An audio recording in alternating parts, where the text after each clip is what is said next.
Stvarno fina.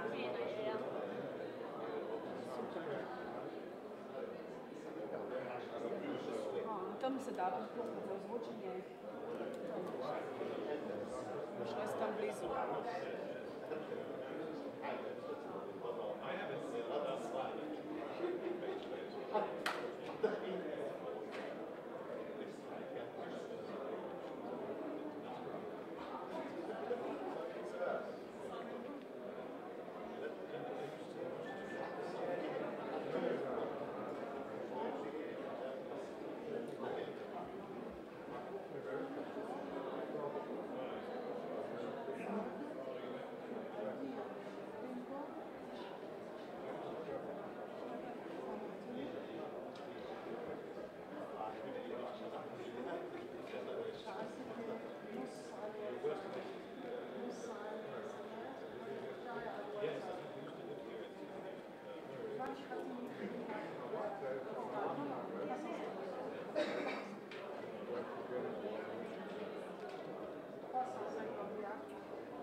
US is not part of it. China is not part of it. Russia is not part of it. Even India is not part of it. Iran is not part of it. Israel is not part of it. And so on. Very crucial states. But when I was thinking about that, I have a thought which maybe nobody will share with me. That maybe at this early stage, when the court is to establish itself as an undisputable, viable, strong institution,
nations, there was a unanimous resolution recognizing that there's a responsibility on the part of all governments to protect their own people.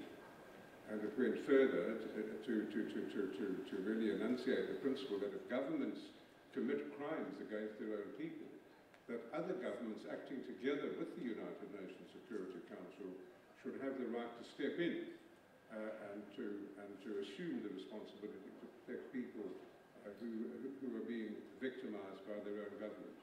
Of course, again, the politics comes in because we're talking about sovereignty. Every nation holds on to its sovereignty unless it becomes clearly against their interests. And it does sometimes. Sovereignty is invaded every day by the Civil Aviation Convention, which allows civil air flights over the territory of any country. Well, that's an invasion of its sovereignty, but it's agreed to it because it's reciprocal. If other countries can do it, so can we. So it's a very difficult road ahead, especially as the larger and more powerful countries cling on to their sovereignty more than the weaker and smaller countries. And of course, that's the main reason that the foremost populous countries in the world have not signed on to the Rome Treaty, and I would add India to your list of China, Russia, and the United States. But we are moving slowly, but I hope surely, to a world where the protection of people is going to assume larger and larger proportion. Professor Petrovich? Well, it's not much to add. Let me put it that way, since here are not only professional international lawyers. You see, the world is changing. There are many changes, technology, environment, all that. But there are also changes in our heads. Slowly, we understand more and more that we are one community, the whole world. That the human society should be based on full respect of human dignity and human rights, humanitarian rights. You know, when you imagine the world when I was young, when the Nazis prosecuted Jews in Germany, the Crystal Night and so on, not a single state protested. It was domestic, internal affair of Germany. When in 48, 49, South Africa introduced apartheid, no protests. The lawyers were saying, well, that's domestic responsibility. But at the same time, there appeared the General Declaration on Human Rights, then the covenants, then the great contribution of NGOs, non-government organizations, which have been also very instrumental in establishing the ICC. One should not neglect it. So slowly we are moving towards a kind of world in which one of these features of the better world will also be the rule of law. Rule of law. Without rule of law, I can assure you, there is also no development. Without rule of law, the world is poor and in danger, not secure. So, the ICC is part of the universal jurisdiction, is part of the rule of law in international community. So I believe, 20 years in the future, that slowly, if not the big ones and some other countries will not join, all of them, they will at least cooperate. Because to cooperate with the ICC, it's very important. All should cooperate. At the same time, there is in the pipeline a project of a new convention concerning the prevention and punishment of crimes against humanity. We have a convention, prevention and punishment of crime of genocide. Apartheid is genocide. By these conventions, the states are bound to prosecute for those crimes themselves. Only if they don't do that, ICC might be there. So all this is a kind of huge process In a way, also responsibility to protect is an important part of it. We should not be blind. Kofi Annan said once, I was there, present, Rwanda and Srebrenica should never repeat again. I think we all believe they should never repeat again. So, having all this in mind, what I have said, I am optimistic about the ICC's future. There will be criticisms. Oh yes. There are criticisms coming not from Bolton, they are coming also from Africa. They come from elsewhere. Crimes are committed here, crimes are committed there. Many states and many people like to see the crime over there, but not the one committed in my home. All that is there, but in spite of all that, I believe humanity could not live in peace, in security, without such a court. So I believe in its future. Thank you. Thank you so much. Can I just interject here? Please, yeah. What I wanted to say is, we can see I very much appreciate the optimistic outlook that the judge presents, and I subscribe to that because if you don't have hope, if you're not optimistic, then things are very dim, especially if you're coming from a conflict area. However, I want to bring in the voice of the victims here, and basically, yes, the pendulum shifts, from one side to the other. The resources are limited. But however, in the case of the lives of the people, injustice prevails. And what they're seeking is justice. And how can you because when injustice prevails, that builds up. And when there isn't hope in the future, then basically more and more conflict, it will engender more and more conflict. So how can we provide that glimpse of hope, as an international community? I would like to see the cooperation of the big countries, but in the meantime, the big countries are not there. So in the meantime, what are, the countries that are party, what can they do to provide some kind of hope, even a glimpse of hope? Well, that brings me to a last question from me before we move out into other questions from you, Mr. Motushoko, because there is now a potential development in the way the court operates, which is a referral not from the Security Council, but from states around a state that is accused of crimes against humanity, and we're talking about Venezuela. I understand this is still in very early stages, but perhaps you could explain what's developing here. There are various ways in which cases come to the ICC.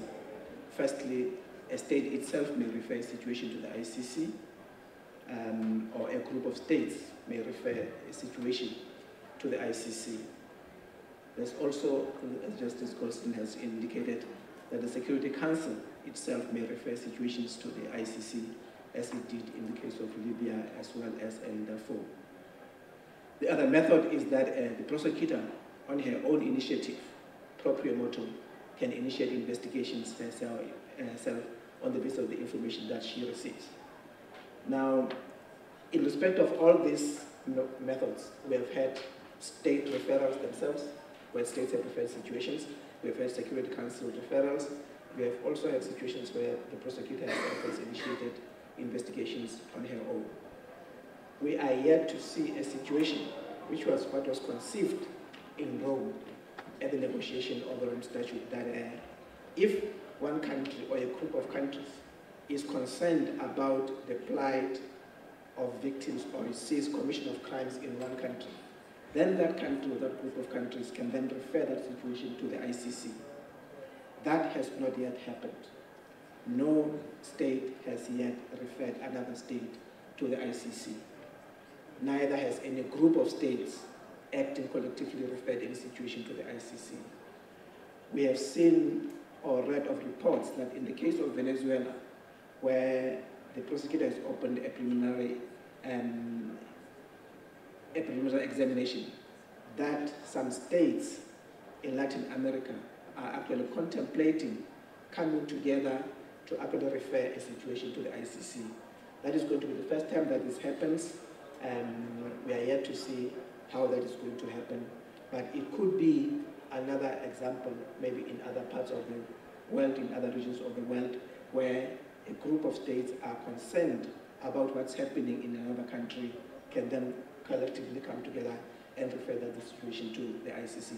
But that is yet to materialize at this moment.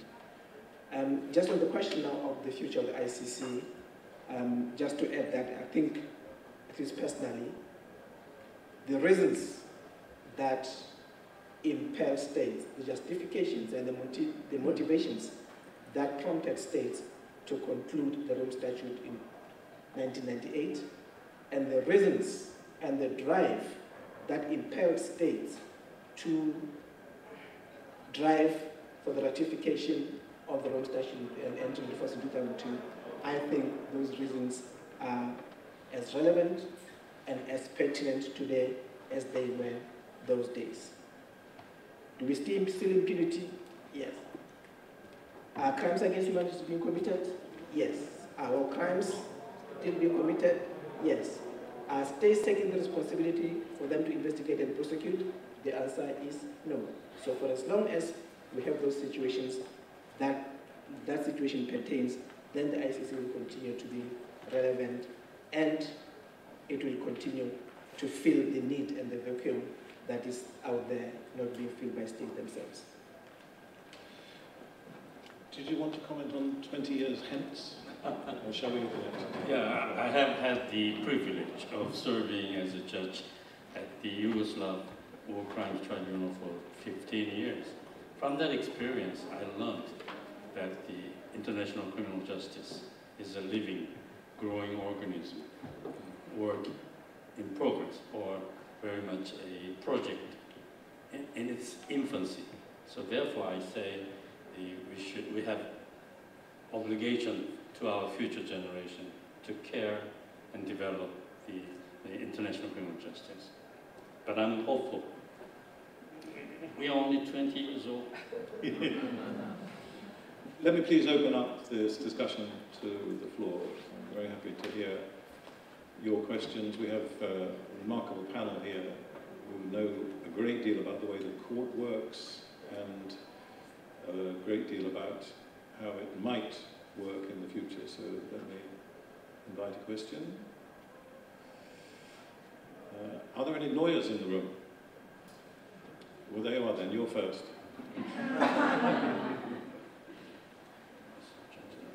Is there a question? Okay, please. Yeah. I think we have to wait for a microphone. Okay. I can speak very well. Yeah, but I think we record these sessions. So. Thanks. My name is Stephanie Weiss. I'm working for the Bertelsmann Foundation. I was just curious about the political situation. Do you have supporters? Does the EU support you? Is there a feeling that the EU, which is all about talking about rule of law and how important this is, giving you the help and perhaps the money that you are in need of, that is something which is of interest to me.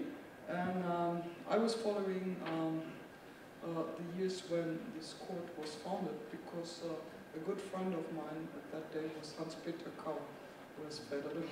Thanks a lot. I think this is for you, Judge Conway. So I'm not sure I grabbed the you can hear, I think the point being made was that you can hear lots of very warm words, yes. but this is, as you've already explained, a very expensive business. Is there money behind the encouragement? From the EU in particular, yeah. I've been serving as the president only for 6 months. Okay, But there are you can't be blamed. there are serious problems with budgeting, but we have technical people dealing with it. But as the president of the court, I'm doing my utmost to support the court. Let's stop at that. And in terms of the support in otherwise, I didn't see so much problem in other words, I don't see much obstruction coming from the state parties as far as the operation of the court is concerned. I'm not sure if Fakiso may have anything to add in relation to what I said. The EU as an institution is not providing money to the ICC, but the individual members of the EU, who are all currently state parties to the ICC, those provide the assistance in terms of money, in terms of the assessment, financial contribution that they make, in terms of the assessment that has been made for them. So all of them, they pay their dues, and they support the court in many other ways in terms of cooperation in facilitating the work of the court, and to a large extent also in terms of political support that the court needs, in terms of need like this one. So the hope is that even in these days, when the attacks are there against the court, that blocs like the EU and many other states will come to the fore and protect and speak on behalf of the court. We as the court, we are merely, the court can be as good as the member states want it to be. We are mere civil servants. We are serving an institution that has been created by the states themselves. The 123 state parties, including the EU members, are the owners of the institution. They are the ones that are the backers of the Rome Statute, and therefore, when in times of dire need like this ones, then it should be for them to protect the ICC and come to its defense. One aspect that it has not been touched upon during the course of today's discussion is the ICC's activities towards victims. So the Rome Statute did not only create the first permanent court, but it also established a new, very complex but innovative new paradigm in terms of international criminal justice, by way of allowing the victims' participation as well as assistance and reparation to the victims program. So I visited Uganda once. I was touched upon the work of the trust fund. I'm impressed by the donations given by support from the countries. If I may add just a small little thing, but which is to me very important. The court is the baby of states parties of the Rome Statute. It depends on their support, on their understanding, on their considering it as a judicial institution which should be independent and so on. And it should be understood also as a court which requires very sensitive work, because influential people might be brought to that court. Not simple people from the street. Head of state of the state A, prime minister of the state B, etc., etc.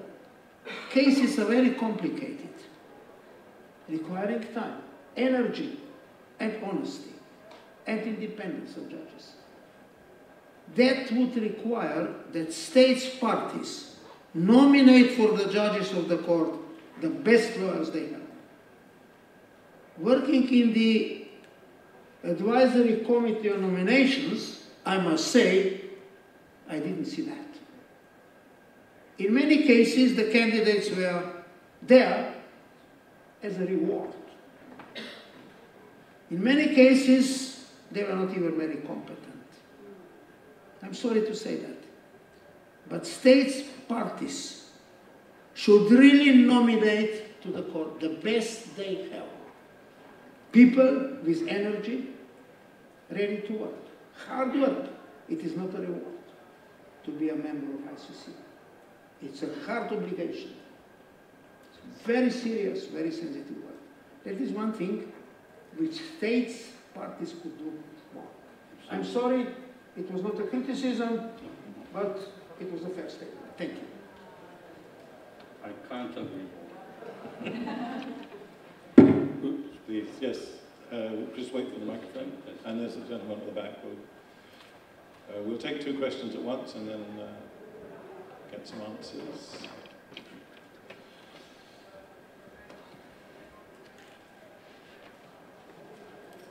My name is Blanca Yambi. Malinšek. I am a diplomat, a Slovene diplomat, and actually a responsibility to protect focal point for Slovenia.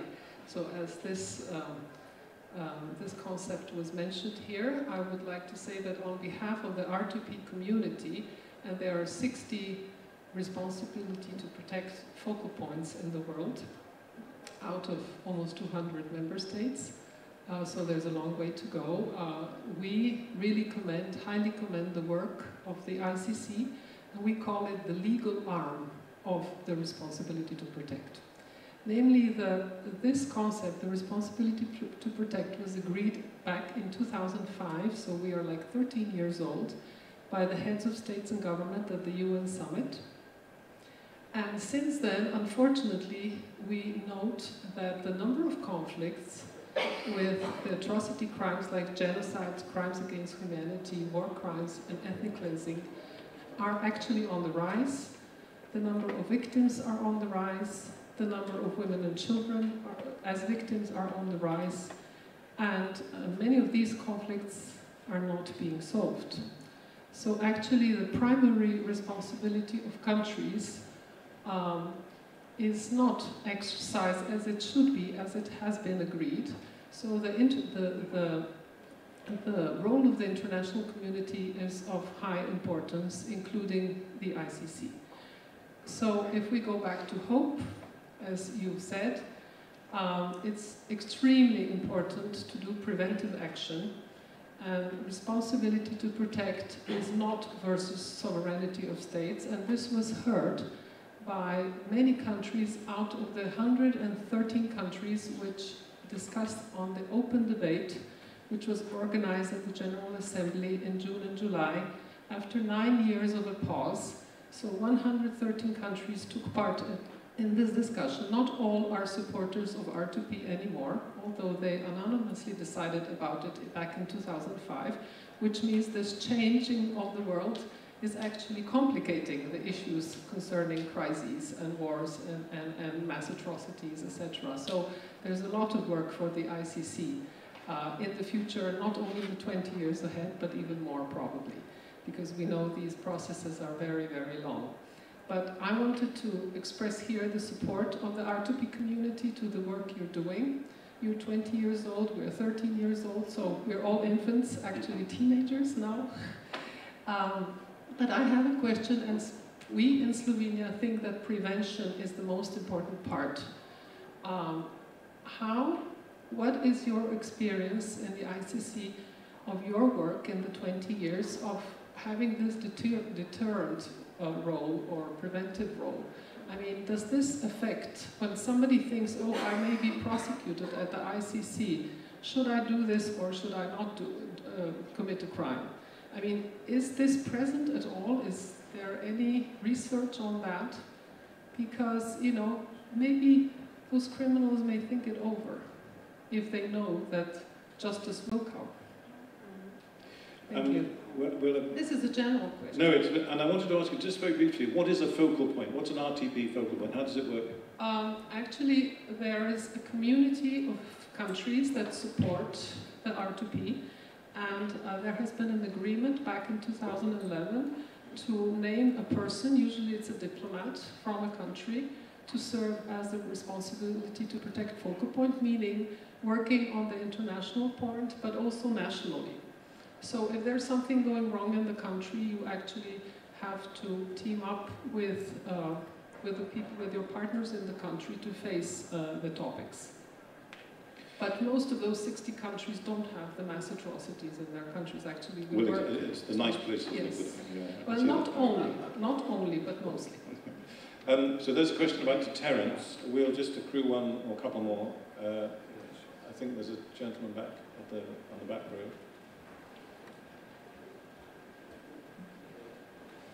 Hello, good afternoon. My name is Mihai Savu and I'm from the University of Graz, Austria. Thanks for coming, thanks for the very interesting discussion.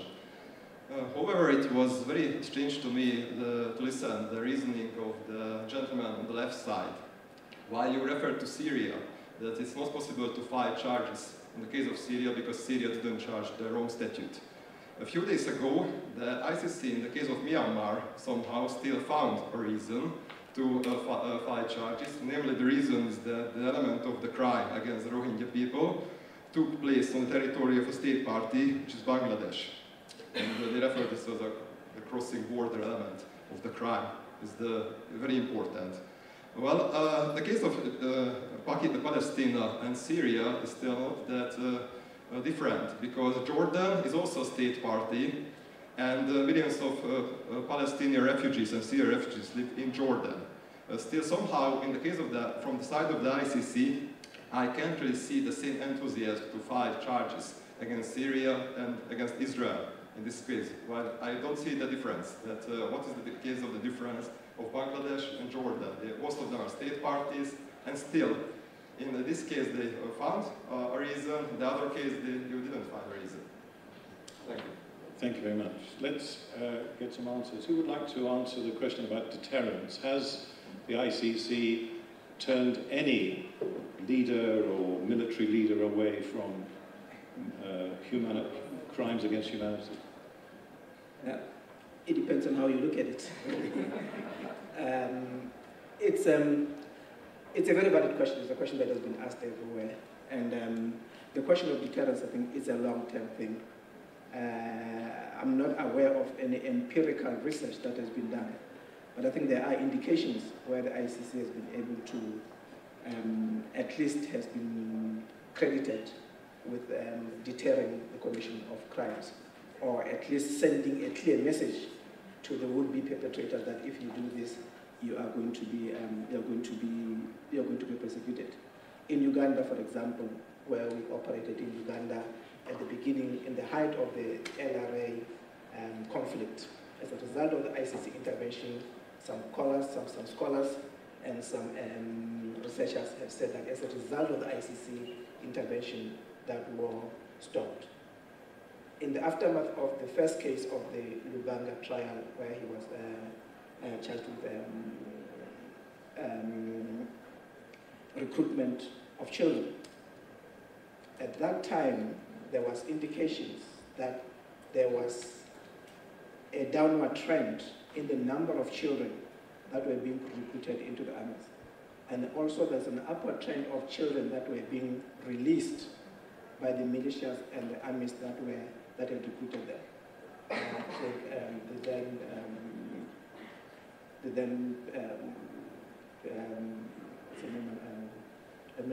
Kamurasamy, she did come forward saying this is an indication that the ICC has got an impact.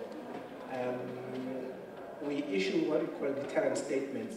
Prosecutor issues what is called deterrent statements when she sees a situation unfolding and that will likely lead to the commission of crimes. We have had feedback from various countries where we've issued statements that as a result of the statement that the prosecutor has issued, for example, in the lead up to the elections in some countries, including in Nigeria, the statements that were issued by the Office of the Prosecutor to warn against incitement, to say, don't do anything because if you do that, you're committing a crime and I'll come for you. That again has been credited, at least in countries like Nigeria, to say those statements by the prosecutor have had a deterrent effect and have prevented the crimes. But something still needs to be done empirically. We are not in that position ourselves to be the judges of what we do, but others should be able to do that. On the question relating to Myanmar and if I may, undo that. Indeed, as Justice Golson has indicated, ICC works on the basis of state parties. It can only work if a country has either, in countries that have joined the ICC statute, if you are not, it's just like being a member of the club. If you're a member of the club, you are bound by the rules. If you're not a member of the club, the rules don't apply to you. Now, joining the club is voluntary. You are not forced to join it. You do it voluntarily in the same way that you can also live voluntarily. Now, the case of Myanmar and Bangladesh was a simple legal issue that was raised for the judges to consider. It concerned the specific crime of deportation.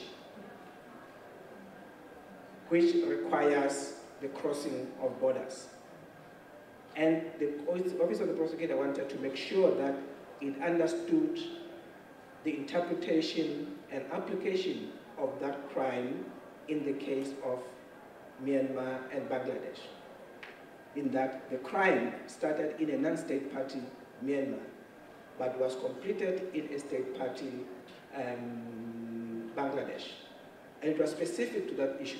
It was just specific to the crime of deportation, which is distinguishable from the other crime of displacement, where the displacement has got to take place within the borders of a country. But in this case, deportation takes place if the population is forced to cross one border into the other and is completed into the other. Now, in the case of Syria and other countries, we're not talking about deportation there. We're talking about other crimes of humanity, which do not require that principle of cross-border and territoriality. You're talking of crimes against humanity of other nature and not of deportation. There are no forced deportation in the way that deportation legally is defined in the statute. There's no such thing. Yes, there are crimes that have been committed. Nobody said that crimes are not being committed in Syria. And nobody said that those crimes are not grave. But in terms of the legal characterization of those crimes, they do not fall in the same category as deportation, which requires that people should be forced to traverse borders, moving from one country to the other. And if that country now is a state party, then the crime is consummated or is completed in a state party, therefore ICC has got jurisdiction. That is the basis on which the legal issue was put to the judges, and the judges interpreted that as, yes, you do have jurisdiction. Therefore, the prosecutor has got now to look into that situation to see what progress he can make in terms of dealing with that crime of deportation. So it was specific to the crime of deportation, which is not the case in any of the other situations we're talking about. I can see Dr. Jadu smiling about the history of deportation. I wanted to ask Judge Goldstone, bearing in mind that you have a reputation for interpreting law in a way that helps people, surely de facto, if you bomb and gas people, they are forced into deportation if they flee across the border into Turkey, aren't they? Could the statute, could the rules of the ICC not be interpreted in that way? Did you press the button? I think these are examples of really continuing crimes that begin in one country and end in another.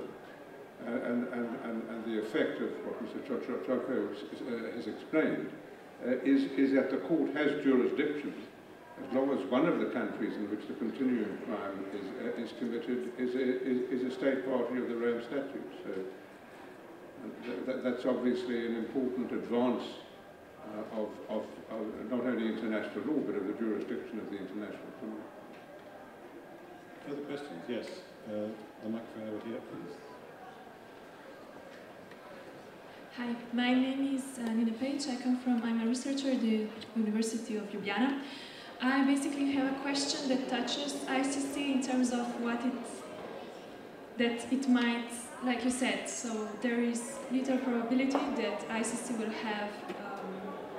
will be able to work in a Syrian case, and there is little possibility for a bespoke tribunal to be established, like ICTY in the similar case, because of the Security Council resolution that is needed for that. There is also little possibility that a hybrid tribunal would be established for Syria, and my question is, what about the universal jurisdiction? So that, for example, in the Senegalese case of Abre, I think it was in 2016, so how does this apply, for example, to Syria? I know it's not directly connected to your work in the ICC, but how could universal jurisdiction work in the case of Syria? So that other countries can also judge to the criminals basically committing atrocities in their own countries. Yeah. Okay, we'll gather one more question. Hi, my name is Arnora, and I would like to ask something about gender and sexual cases, wartime rape. So my question is, has the international criminal justice system failed to address conflict related to sexual violence? during war. Since I think there have been a limited progress on wartime rape cases with many victims, and including in Bosnia and Kosovo, and these victims living with in the same territory and communities with as their attackers lives. Thank you. Indeed, and there is, I mentioned that there is a new policy being developed for the ICC and its prosecutorial processes, and gender is part of that. I know that from the information I was given. I wonder if, I don't want to put everything on Mr. Motochoko, but perhaps Judge Korn, you could just, it's down to you, is it? We'll just let Judge Korn comment a little bit about universality. Oh, I was about to mention these gender-based crime, but it's from the stage phase of the ICTY, gender-based crimes, these sexual violence was recognized as war crimes. It is a huge development for the first time in the history. A universal jurisdiction. There's a debate whether it's desirable or not, but I think at the most the structure that we have in case of the ICC will be the best one or most pragmatic one that will work.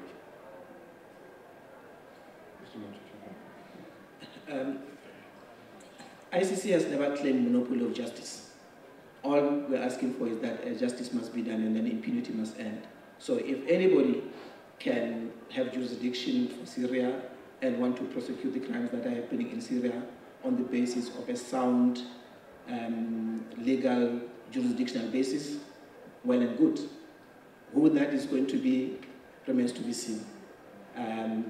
Personally, I don't think that anybody would want to do that.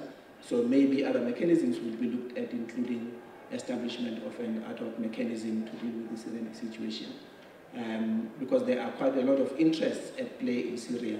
So whether anybody or any country will feel confident enough to claim universal jurisdiction in respect of Syria, I have my personal doubts.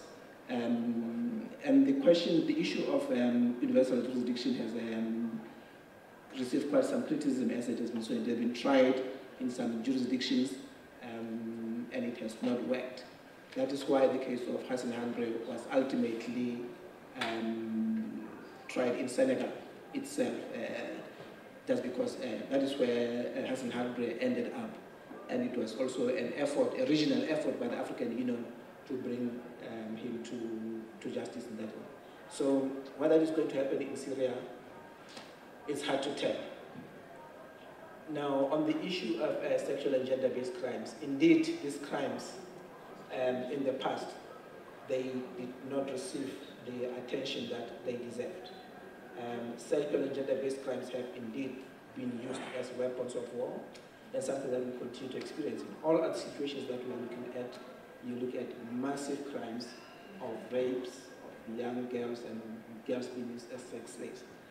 It was for that reason that the prosecutor, the current prosecutor, when she came into office, came up with a policy on sexual and gender-based crimes, with the purpose of streamlining the process, that from the very beginning, when we look at the preliminary examination to see what types of crimes are being committed, to put a special emphasis on sexual and gender-based crimes. In almost all the charges that we have brought since then, there is a component of sexual and gender-based crimes, and it's an emphasis that the prosecutor attaches great importance to, and we are hoping that now with time, and together working with other partners, there is an initiative also in the UK to promote and to try and see how sexual and gender-based crimes can be brought to the fore so that they receive the attention that they deserve. And the international community may be slow in coming to this realization, but it is picking up, and also the prosecutor of the international community is keen on seeing this coming through, and that these crimes, wherever we are investigating, are given the prominence that they deserve and that they are effectively investigated and prosecuted. I can add a brief word about about gender crimes in the ICTY and ICTR, Yugoslavia, Rwanda. I think it would be, certainly in my view, it's one of the greatest achievements of those two tribunals was the recognition of gender-based crimes. Because when we began in the Yugoslavia tribunal, the recognition of gender-based crimes was tiny. It was only recognised as mass rape was only recognised as a crime if it was part of crimes against humanity. When it was part of war crimes, there was no jurisdiction. And the law was expanded by the two ad hoc, as they refer to ad hoc tribunals, for two reasons primarily. The one was women judges who pushed the issue in both tribunals, and the second was the work of NGOs, women's and men's organisations around the world who pushed the tribunal and made a big fuss about gender-related crimes. And I think that's the origin of the very fulsome definition of gender crimes that one finds in the Rome Statute. I'm sorry, it's good that you have said firsthand, but actually I also wanted to say that in particular concerning the gender crimes, the role of NGOs was very instrumental, very crucial, to bring them as a special kind of crime into the Rome Statute, finally, which is there in the Article 7 of the Rome Statute, also as a crime against humanity. But I would like to say just two words on the universal jurisdiction. Of course, we cannot speak of universal jurisdiction nowadays as a reality. It's more or less a goal. But there consist several elements which are being built.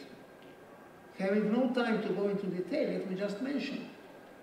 Now it is pretty much agreed that the principle audedere au judicare for the most heinous crimes is a principle of customary international law.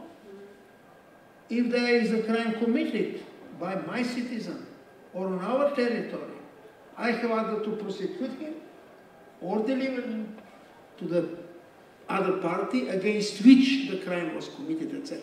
No. Then there is, I already mentioned, there is this work on the Convention, Prohibition, Prevention and Punishment of Crimes Against Humanity. States which don't like to go to the ICC maybe, but they will have a chance to join that convention, which will oblige them to prosecute these crimes themselves. United States, for instance, were claiming when discussing the Rome Statute, we don't want our people to be prosecuted by a foreign court. Fine. But you may accept the obligation to prosecute them for those most heavy, most heinous crimes yourself in front of a court.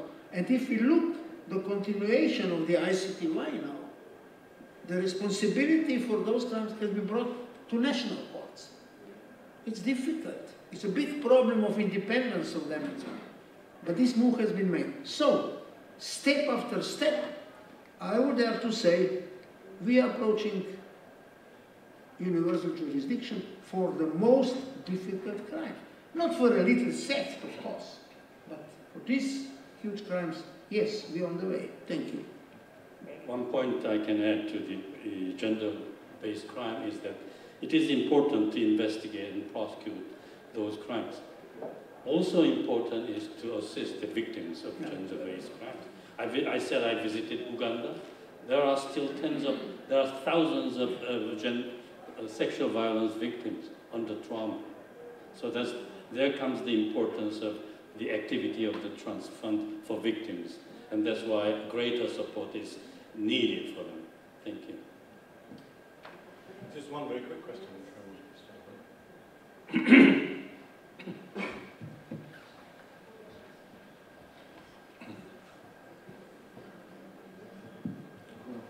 So my name is Obi and I come from Bangladesh. I am working for an NGO. So my question is towards the panel.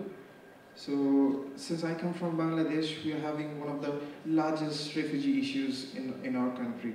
So I've just went through the news and it says that the International Criminal Court has already ordered the prosecutor to go for an investigation for the Rohingya ethnic cleansings in Myanmar. Since Myanmar is not a member of the statute, then they have even rejected that International Criminal Court has the rights to go for an action or any sort of investigation towards Myanmar because they are not part of the other statutes. My question is, how are you going to bring them to justice, especially when they have already committed crimes which is recognized by the United Nations as well as other countries around the world? And the second part of my question is, United States has already threatened that there are even already they have been asked that they have committed crime against humanity in Afghanistan. The security advisor for Donald Trump has already said that we don't care about the International Criminal Court because for us this is not a legal court. So how are you going to bring these two countries, a small one and a big one, which is even a member of the Security Council? Thank you. Thank you very much. I mean, the easy questions at the end. Mr. Mochishkova, just very briefly, we heard that because of the deportation issue, Myanmar is now under investigation. What is the procedure now? What happens next? Just briefly, because we're at the end of our time. The judges just last week on Friday, so they make a legal determination that indeed the crime of deportation has been committed. That is the forcible transfer of the population from Myanmar into the territory of a state party, which is Bangladesh. Now, the prosecutor is considering and studying that decision. She will probably decide during the course of this week what the next steps are. The next step is likely to be that now she's now going to open a preliminary examination. That process, as I've indicated earlier, will be for her to determine whether the other legal criteria under the statute are met in order for her to proceed to the next stage, which is an investigation. So we are not there yet, but I think the process has now been kickstarted. So the next stage will be the opening of the preliminary examination, which will go through the normal processes of determining whether she's got jurisdiction, the admissibility, to see the gravity of offenses, and then on the basis of that, then she will go to the judges again and request authorization to proceed to the actual investigation, which is the collection of the evidence. Now, we should make a distinction between the collection of the evidence. Evidence can be collected from anywhere. We don't need to be in Myanmar to collect the evidence. In particular, with regard to the situation is that now, all the refugees, everybody else that suffered those crimes, they are in Bangladesh. Bangladesh is a state party. So in terms of investigations, this is not going to be much of a big problem because the witnesses and everybody else, they are in Bangladesh. And hopefully, if an investigation is opened, we can be able to work from Bangladesh. The beauty of the Rome Statute, the beauty of the ICC is that it's a permanent institution. It's not going to go anywhere. Justice Gorson can tell you that when Milosevic was indicted, nobody ever thought that he would leave power and that anything would happen to him. And we have got experiences from other situations where people were indicted while they were in power, but later on they left that power, and international criminal justice was able to catch up with them. So whoever, I'm saying now, whoever might be found to be liable after the investigations, whoever it is, and wherever he may be, it may take long. It may take 2 years, it may take 5 years, it may take 10 years, but at the end of the day, international criminal justice will catch up with them. We are a permanent institution, so we are going to be there forever. Not necessarily. Thank you so much for our panelists. I think that's the point, isn't it, on which to finish, really. Who will be here in 20 years' time? John Bolton or the ICC?